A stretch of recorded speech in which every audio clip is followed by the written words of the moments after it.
Good morning. जगिए जगिए जगिए। आप सबका स्वागत है मेरे यूट्यूब चैनल ज्ञान प्रकाश गुप्ता पर। मेरा चैनल विज्ञान वर्ग से संबंधित यूपी बोर्ड, बिहार बोर्ड और बंगाल बोर्ड के विषय रसायन विज्ञान, जीव विज्ञान और भौतिक विज्ञान का एक सूटेबल और क्लियर कंसेप्ट का टॉपिक प्रोवाइड करता है, जो कि बहुत ही इम्पॉर्टेंट और 100% एनसीईआरटी पैटर्न पर आधारित आपको विज्ञान वर्ग में रसायन विज्ञान, जीव विज्ञान और भौतिक विज्ञान में आने वाले हर लेसन का क्लियर कंसेप्चुअल नोट्स और कंसेप्ट देगा। इसलिए यदि आप लोग मेरे चैनल पर नए हैं तो चैनल को सब्सक्राइब कीजिए और हर लेसन का, हर अध्याय का इस तरह का नोट्स प्रोवाइड हो आपके रिश्तेदार मित्रों को, तो इसे शेयर कीजिए और कमेंट करके बताइए कि यह जो है कि अंदाज कैसा है। इसी क्रम में हम आज आप लोगों को उन टॉपिकों को रसायन विज्ञान के पहले लेसन रासायनिक अभिक्रिया एवं समीकरण को बताने जा रहे हैं। यह जो है कि चैनल, हमारा चैनल ज्ञान प्रकाश गुप्ता आप लोगों को ऐसा जो है प्लेटफॉर्म प्रोवाइड करेगा कि केवल आप लोगों को ध्यान से सुनने हैं, न नोट्स बनाने के लिए टेंशन है और नहीं समझने का, बस केवल इसे ध्यान से सुनिए। इस पहला लेसन है रासायनिक अभिक्रिया एवं समीकरण में पहला टॉपिक है रासायनिक समीकरण क्या है। तो रासायनिक समीकरण किसी भी रासायनिक अभिक्रिया को प्रदर्शित करने का एक संक्षिप्त तरीका है। रासायनिक समीकरण क्या है?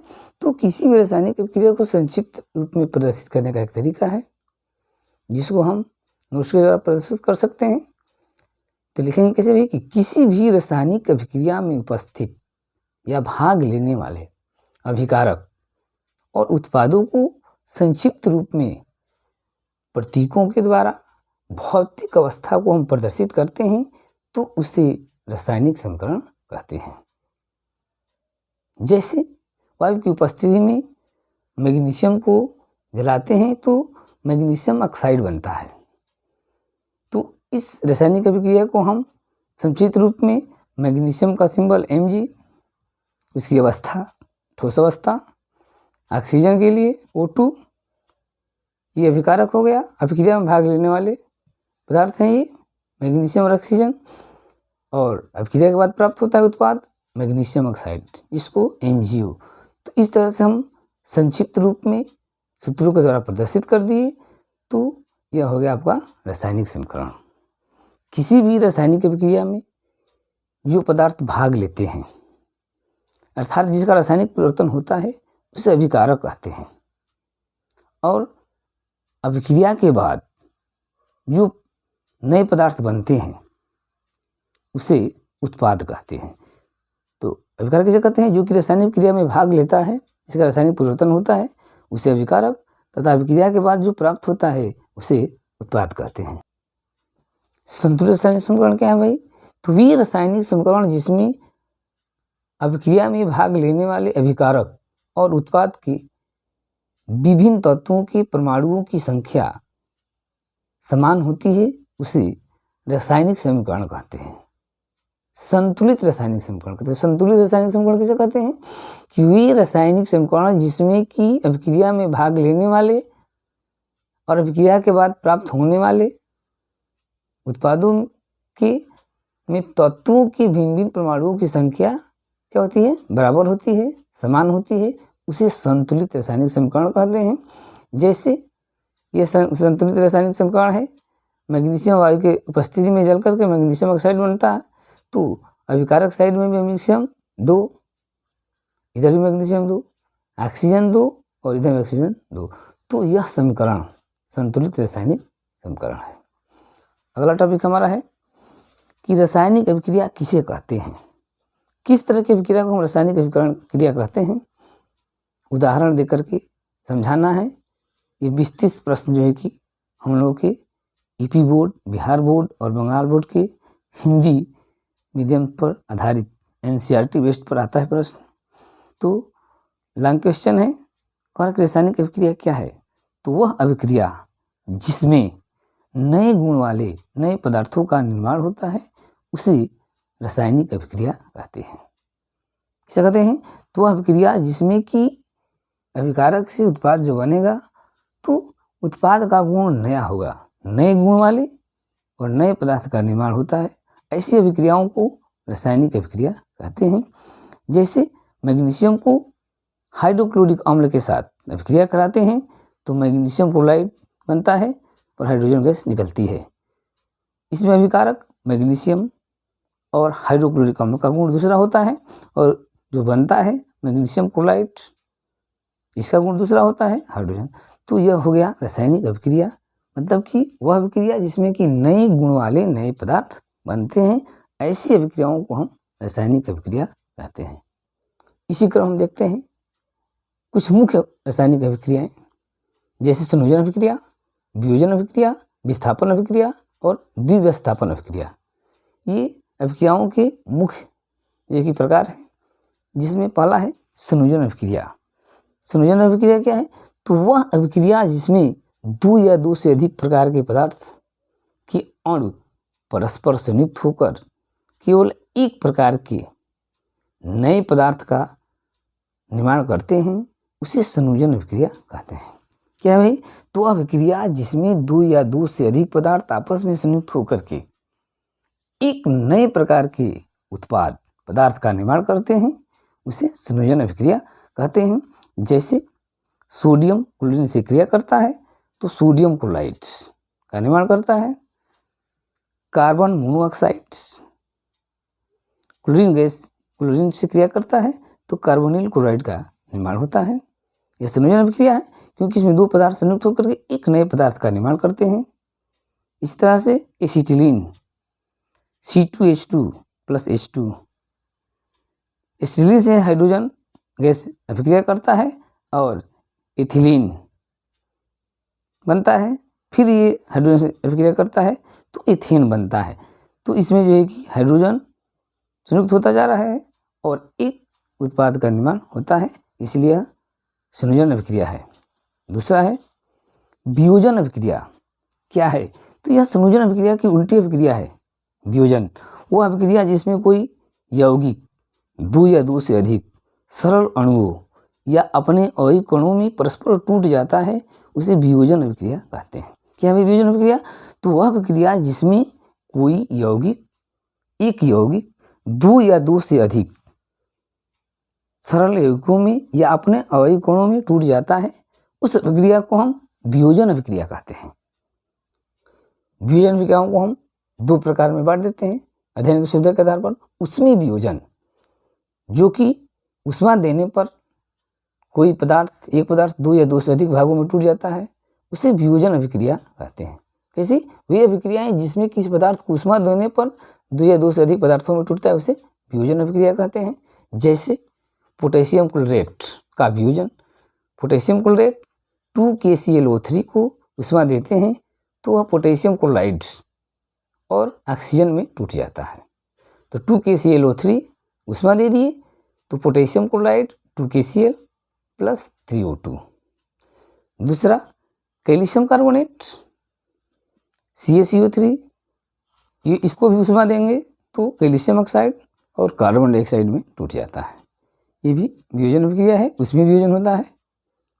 फेरस सल्फेट का वियोजन, ये भी उसमें वियोजन होता है। इसका भी फेरस सल्फेट 2FeSO4 ऊष्मा दे दिए, Fe2O3 + SO2 + SO3, ये टूट गया, जो कि वियोजन अभिक्रिया का एग्जाम्पल है।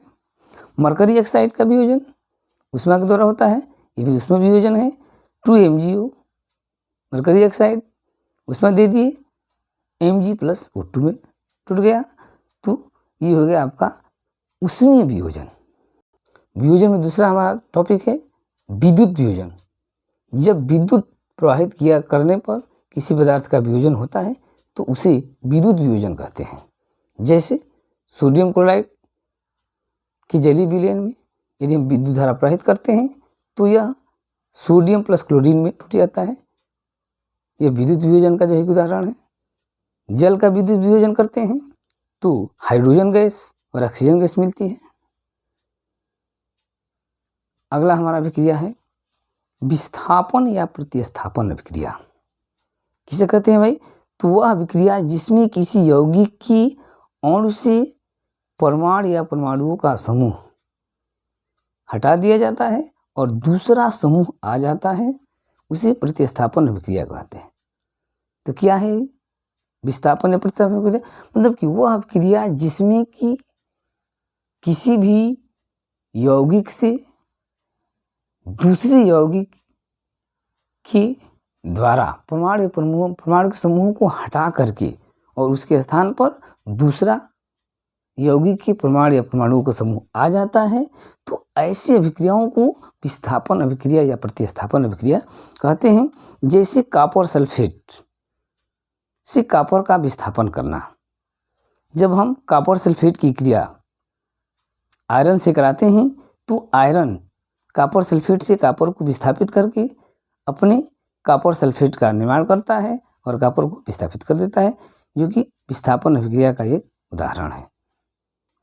और इसी क्रम में विस्थापन अभिक्रिया का दूसरा उदाहरण सल्फ्यूरिक अम्ल से हाइड्रोजन का विस्थापन। जब हम सल्फ्यूरिक अम्ल की क्रिया जिंक धातु से कराते हैं तो जिंक धातु सल्फ्यूरिक अम्ल से हाइड्रोजन गैस को विस्थापित कर देती है और जिंक सल्फेट तथा हाइड्रोजन गैस बनता है। नेक्स्ट अभिक्रिया हमारी है द्विविस्थापन अभिक्रिया। वह अभिक्रिया जिसमें यौगिक अपने अवयव अथवा घटकों का अदला बदली करती है, आयनों का अदला बदली करती है, ऐसी अभिक्रिया को हम द्विविस्थापन अभिक्रिया कहते हैं। और नए गुण वाले नए पदार्थों का निर्माण होता है। द्विविस्थापन क्या है भाई? तो वह अभिक्रिया जिसमें यौगिक अपने अवयवी घटकों का अदला बदली करती है, ऐसी अभिक्रिया को हम कहते हैं द्विविस्थापन अभिक्रिया। और अदला बदली के बाद नए गुण वाले नए पदार्थ का निर्माण होता है। जैसे देखिए द्विविस्थापन अभिक्रिया का एग्जाम्पल, बेरियम क्लोराइड और सोडियम सल्फेट को अभिक्रिया कराते हैं तो बेरियम क्लोराइड अपने रिलायन को सोडियम सल्फेट के रिलायन से जो है कि अदला बदली करता है और नए गुण वाले बेरियम सल्फेट और सोडियम क्लोराइड का निर्माण होता है, जो कि द्विविस्थापन का बहुत ही इम्पॉर्टेंट एग्जाम्पल है। जस्ट लाइक कॉपर सल्फेट को सोडियम हाइड्रोक्साइड से अभिक्रिया कराते हैं तो कॉपर सल्फेट और सोडियम हाइड्रोक्साइड अपने अपने आयनों का अदला बदली करता है और नए उत्पाद फेरिक हाइड्रोक्साइड और अमोनियम क्लोराइड का करता है निर्माण, जो कि द्विविस्थापन अभिक्रिया का एग्जाम्पल है। सोडियम नाइट्रेट सिल्वर क्लोराइड से क्रिया करता है तो सोडियम नाइट्रेट और सिल्वर क्लोराइड भी अपने अपने आयनों का अदला बदली करते हैं और सोडियम क्लोराइड तथा सोडियम नाइट्रेट का निर्माण करते हैं, जो कि द्विविस्थापन अभिक्रिया का महत्वपूर्ण एग्जाम्पल है। अगला टॉपिक हमारा है संक्षारण। संक्षारण क्या है? तो वह क्रिया जिसमें कोई धातु, नमी, वायु, रासायनिक पदार्थ की उपस्थिति में धीरे धीरे अपनी ऊपरी परत का ह्रास करती है, नष्ट करती है, उसे संक्षारण कहते हैं। या दूसरी भाषा में हम कह सकते हैं कि संक्षारण वह अभिक्रिया है जिसमें कि वायु, नमी या रसायन के द्वारा धातु की ऊपरी सतह को धीरे धीरे खा लिया जाता है, नष्ट किया जाता है, ठीक है ना, उसको कहते हैं संक्षारण। संक्षारण का एक मुख्य उदाहरण यह है कि जैसे हम लोग देखते हैं लोहे में जंग लगना। लोहे को यदि हम नमी, वायु या केमिकल के प्रभाव में रख दे तो धीरे धीरे उसके ऊपर की परत जो है कि नष्ट हो जाती है और भूरे रंग की एक पाउडर बनता है, जो कि संक्षारण का उदाहरण है। कॉपर धातु में भी लगता है संक्षारण, जिससे कि वो ग्रीन हरे रंग का जो है कि एक परत जम जाती है। एल्युमिनियम है, उस पर काले रंग की परत जम जाती है। तो यह क्या होता है? वायु या नमी की उपस्थिति में धातु की ऊपरी सतह को धीरे धीरे क्या कर दिया जाता है? नष्ट कर दिया जाता है। इसी क्रिया को हम संक्षारण कहते हैं। अगला हमारा टॉपिक है विकृत गंधिका क्या है।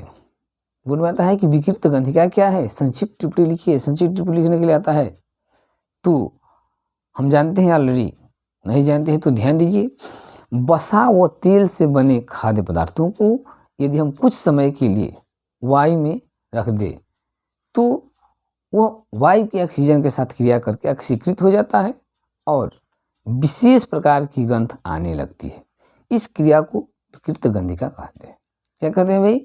तो वसा या तेल से बने हुए खाद्य पदार्थों को हम कुछ समय के लिए यदि वायु में रख देते हैं, खुला छोड़ देते हैं, तो वो वायु के ऑक्सीजन के साथ क्रिया करके ऑक्सीकृत हो जाता है और एक विशेष तरह की गंध आती है, उसके स्वाद चेंज हो जाते हैं। तो इस क्रिया को कहते हैं विकृत गंधिका। कोई भी घी या तेल से बने हुए पदार्थ को हम रखेंगे तो यह क्रिया होती है। इस क्रिया से बचने के लिए देखते हैं कि फास्ट फूड जो है कि विशेष तरह के पैकेटों में बंद किया जाता है। दूसरा हमारा जो है कि प्रश्न है, ऑक्सीकरण अभिक्रिया को समझाइए। बोर्ड में हम लोग प्रश्न करता है कि ऑक्सीकरण अभिक्रिया क्या है। ऑक्सीकरण अभिक्रिया पर टिप्पणी लिखिए या ऑक्सीकरण अभिक्रिया को समझाइए। तो वह अभिक्रिया जिसमें किसी तत्व या यौगिक के साथ ऑक्सीजन का संयोग किया जाता है और हाइड्रोजन को त्यागा जाता है, ऑक्सीकरण अभिक्रिया कहलाती है। किसे कहते हैं भाई?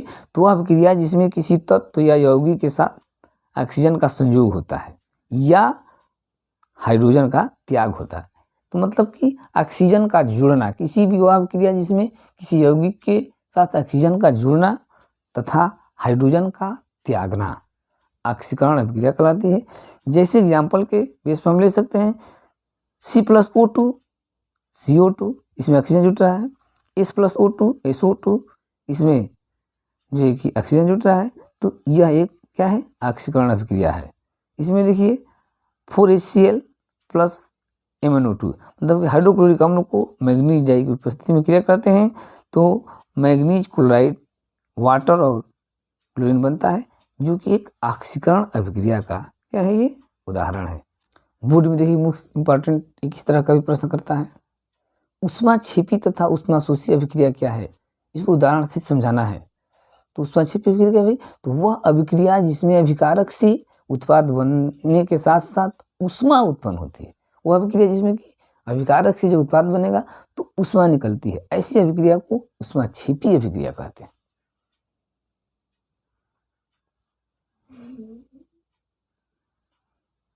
जैसे प्राकृतिक गैस का दहन, प्राकृतिक गैस को यदि हम जलाते हैं, इसमें कि मीथेन, एथेन, प्रोपेन, ब्यूटेन होता है, ऑक्सीजन की उपस्थिति में उसको जलाएंगे तो कार्बन डाइऑक्साइड और जल बनता है, ऊष्मा निकलती है, इसमें जल बनेगा और ऊष्मा निकलेगी। एक ऊष्माक्षेपी अभिक्रिया है। ऊष्माशोषी अभिक्रिया क्या है? तो अभिक्रिया जिसमें कि अभिकारक से उत्पाद बनने पर ऊष्मा का अवशोषण होता है, ऊष्माशोषी अभिक्रिया कहते हैं। ऊष्माक्षेपी अभिक्रिया में जब अभिकारक से उत्पाद बनेगा तो ऊष्मा निकलती है और ऊष्माशोषी अभिक्रिया में जब अभिकारक से उत्पाद बनेगा तो ऊष्मा शोषित हो जाती है, इसे ऊष्माशोषी अभिक्रिया कहते हैं। जैसे N2 और O2 से, मतलब नाइट्रोजन और ऑक्सीजन से नाइट्रिक ऑक्साइड बनता है तो इसमें ऊष्मा अवशोषित होती है, इसलिए इसे ऊष्माशोषी अभिक्रिया कहते हैं। दूसरा प्रश्न बहुत ही महत्वपूर्ण है, रिडॉक्स अभिक्रिया क्या है, किसे कहते हैं? उदाहरण देकर समझाना है भाई। तो वह अभिक्रिया जिसमें एक पदार्थ का ऑक्सीकरण तथा दूसरे पदार्थ का अपचयन होता है, ऐसी अभिक्रियाओं को रिडॉक्स अभिक्रिया कहते हैं या अपचयन उपचयन अभिक्रिया कहते हैं। मतलब कि ऐसी अभिक्रिया जिसमें कि एक पदार्थ का क्या हो? ऑक्सीकरण हो और दूसरे पदार्थ का क्या हो? अपचयन हो, उसे रिडॉक्स अभिक्रिया कहते हैं। रिडॉक्स अभिक्रिया का उदाहरण देखिए, कॉपर ऑक्साइड हाइड्रोजन से क्रिया करता है तो कॉपर प्लस जल बनता है, जिसमें कि कॉपर ऑक्साइड का कॉपर में अपचयन होता है और हाइड्रोजन का जल में ऑक्सीकरण होता है।